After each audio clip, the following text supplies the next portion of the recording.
Power does not vanish when a monarch dies. It lingers in habits, in loyalties, in the people who know how the crown once worked. In 1952, Britain crowned a young queen. But it did not lose its old centres of authority. The crown passed instantly. Influence did not. Around her stood decades of experience and authority that had not stepped aside. And in that overlap between inheritance and experience, an uncomfortable question emerges. Was the young queen truly sovereign or managed? The reign of Queen Elizabeth II did not begin with a coronation rehearsal or a declaration of confidence. It began in mourning. At St. George's Chapel, 3 women followed the coffin of King George VI, each bound to the crown, each representing a different era of royal power. First, there was Queen Mary, the Dowager Queen, a woman who had outlived empires, shaped dynasties, and understood monarchy as an unbroken chain of discipline, hierarchy, and sacrifice. She had raised kings, buried one son, and watched another abdicate. To her, the crown was not symbolic. It was sacred, immutable, and owed obedience. Then came the widow, Queen Elizabeth, the Queen Mother. For over 15 years, she had been the monarchy's public shield, visible during bombing raids, immovable during invasion threats, and emotionally central when the institution itself had seemed vulnerable. Her authority had not come from age or lineage, but from national reliance.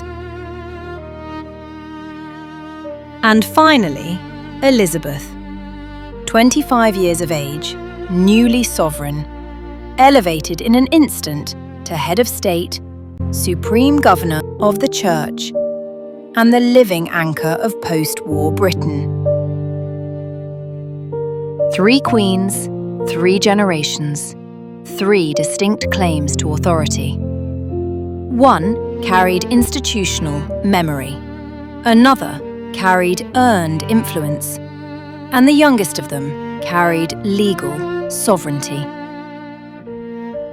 For the Queen Mother, power had just been stripped of its title, but not its presence.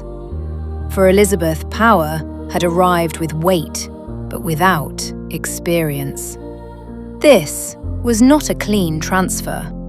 It was an overlap, and overlaps are where tension is born. Long before she became a widow, the Queen Mother had become indispensable. When war came, in 1939, the monarchy was not expected to fight, but it was expected to endure. And she understood that endurance had to be visible. When London burned, she stayed. When advisors urged evacuation, she refused.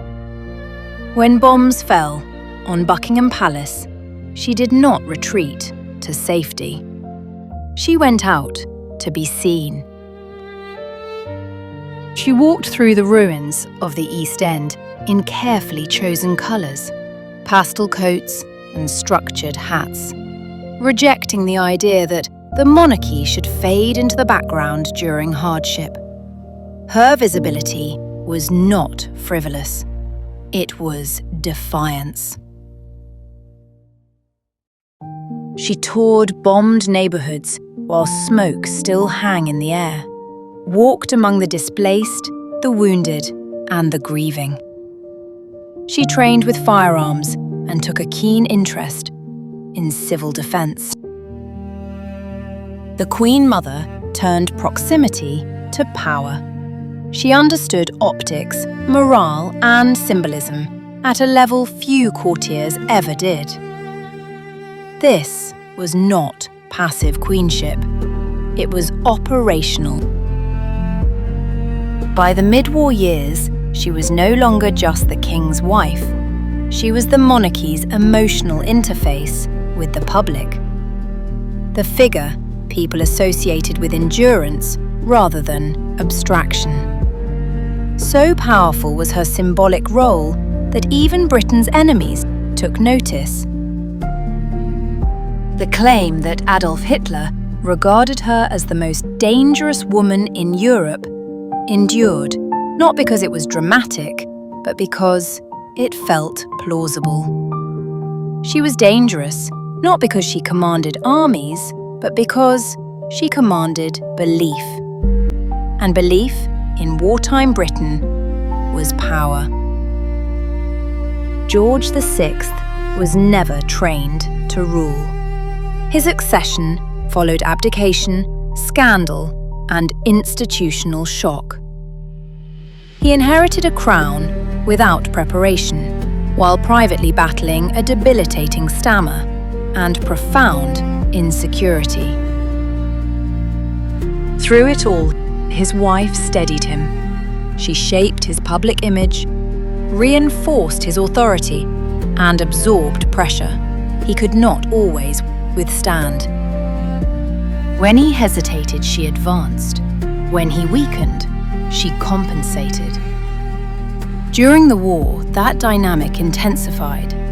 The king became a symbol, but the Queen Mother became the stabilizer. She shaped perception, softened weaknesses, and projected confidence when the monarchy could not afford uncertainty. But the war extracted its cost.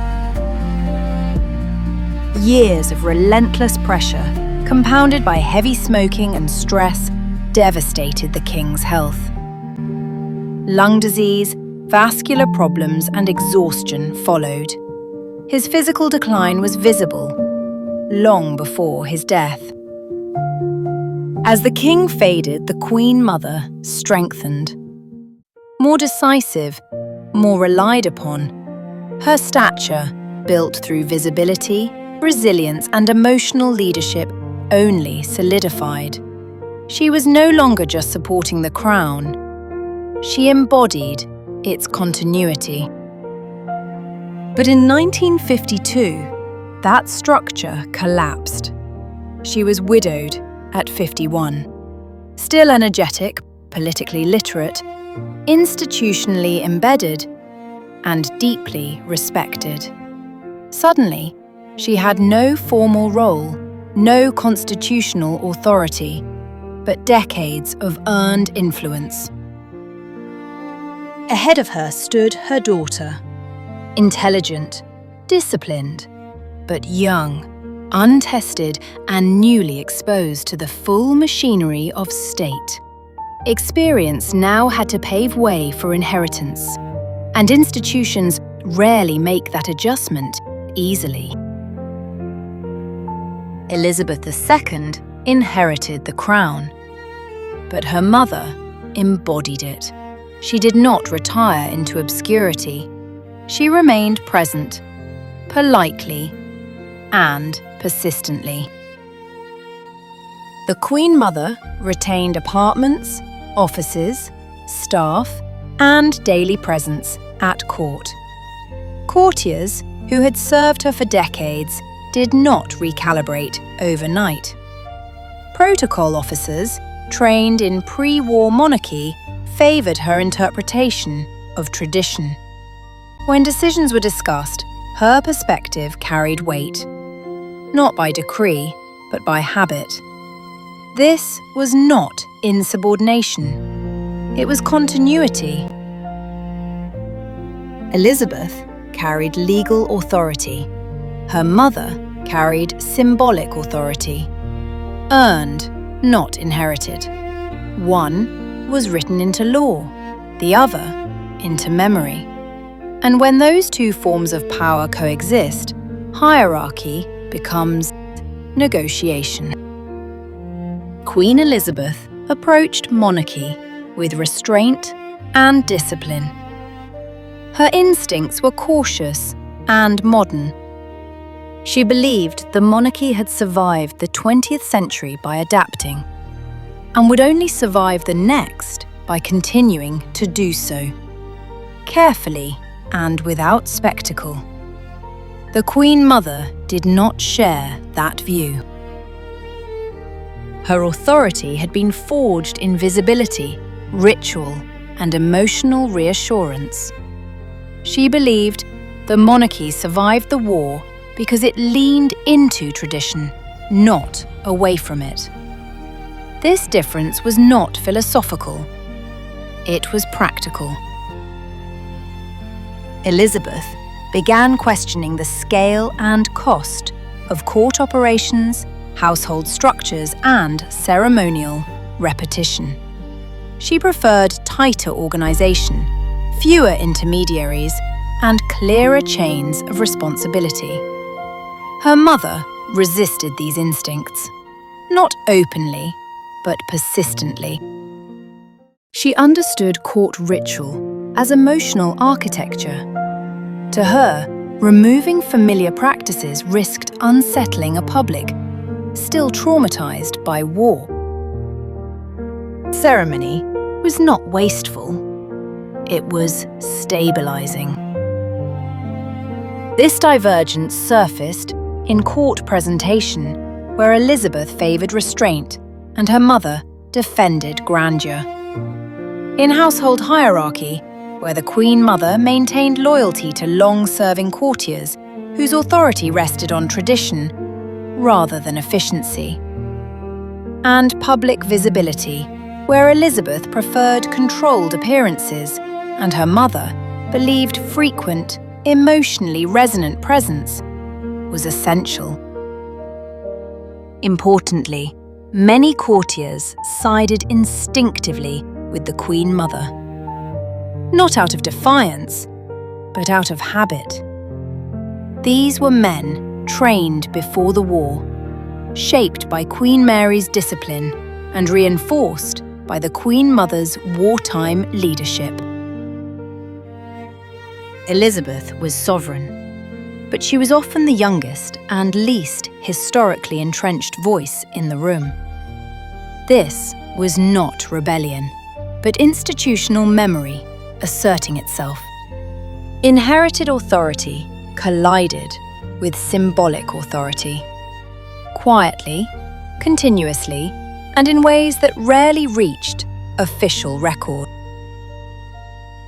The tension was compounded by Britain's most powerful civilian figure, Winston Churchill. Churchill had not merely admired the Queen Mother, he trusted her. She had stood beside him during Britain's darkest hours, understood morale, and never wavered when the monarchy itself was vulnerable. To Churchill, she represented proven monarchy. Elizabeth, by contrast, represented promise. Intelligent, disciplined, but untested. Churchill respected her deeply, but his instincts were shaped by crisis, and in moments of institutional uncertainty, he gravitated toward experience. This preference was subtle, but consequential. Churchill's ease with the Queen Mother reinforced her relevance at court. His confidence in her judgment lent weight to her continued presence, and his resistance to rapid modernization aligned naturally with her preservationist instincts.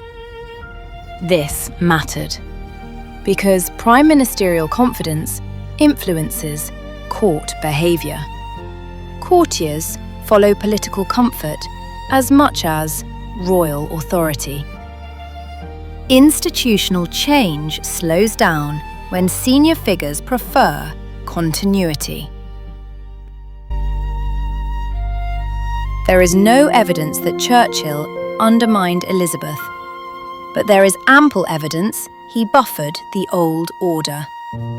His counsel, tone, and comfort reflected that bias, reinforcing institutional inertia at a moment when the monarchy itself was recalibrating.